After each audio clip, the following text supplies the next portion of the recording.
Hipokrizia e medias, kur heshtja bëhet pjesëmarrje.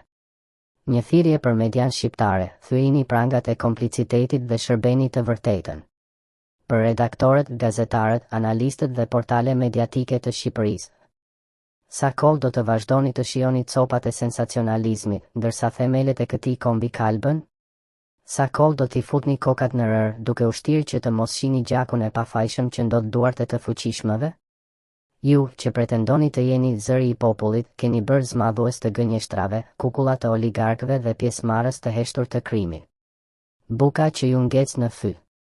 Ju shkruani për hajdutët e vegjël, analizoni fatkeqësitë e të marginalizuarve, ndiqni titrat virale për krimet e vogla për të ushqyer klikimet dhe audiencën. Por ku janë kamerat tuaja kur kriminalet e vërtet, ata me kostume të përshtatura, që vjedhin të ardhmen e gjeneratave, ecin lirisht? Ku janë reportazhet tuaja hulumtuese për rrjetet e trafikut, politikanët e korruptuar, gjyqtarët që shkëmbejnë drejtësinë me para, apo biznesmenët që pastrojnë para në përvenat e këtij vendi? Buka që hani, buka e paguar nga reklamat e intereseve të dyshimta, nga sponsorët me fytyra të errëta, ju ka ngecur në fy. Ju përtypni vuajtjet e të varfërve, ndërsa darkoni në tavolinat e mafias. Ju e keni normalizuar të panormalen, duke e kthyer Shqipërinë në një teatër absurditeti, ku krimi vesh një kravat dhe ulet në parlament. Dëshmoret po ju shikojnë. A ju dhimbset shikimi i tyre? Dëshmoret tanë nuk vdiqen për këtë. Ata nuk ranë për një Shqipëri të lirë që pasardhësit e tyre të jetojnë në një vend ku media nuk zbardh krimet e të fuqishmëve. A nuk kanë asnjë vlerë sakrificat e tyre për ju? Kur ju I jepni përparësi skandaleve të parëndësishme ndaj korrupsionit sistematik, ju pështyni mbi varret e tyre. Po fëmijët e këtij kombi, ata që emigrojnë me rëmuj, duke ikur nga një vend I mbytur nga krimi dhe dëshpërimi? Valet e tyre të fundit lamtumire për gjyshërit, lotët në aeroport, ëndrat e tyre të heshtura, këto janë historik që ju refuzoni t'i tregoni. Në vend të kësaj, ju shesni iluzionin e progresit, ndërsa e vërteta mbethet e papërgjigjur. Hipokrizia vesh një stem gazetareske. Të flasim hapur, ju jeni pjesë e problemit. Duke fshirë të vërtetat, duke u përkullur ndaj narrativave që mbrojnë fajtorët, duke e reduktuar gazetarin në thashe theme, ju e keni tradhtuar detyrën tuaj. Ju kritikoni peshqit e vegjël për të shmangur peshqit e mëdhenj. Heshtja juaj ndaj krimit të lartë nuk është neutralitet, është bashkëpunim.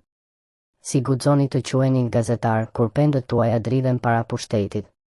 Si guxoni të përdorni lirinë e fjalës, ndërsa vetë censuroheni për të mbajtur punën, privilegjet ose sigurinë tuaj të brisht?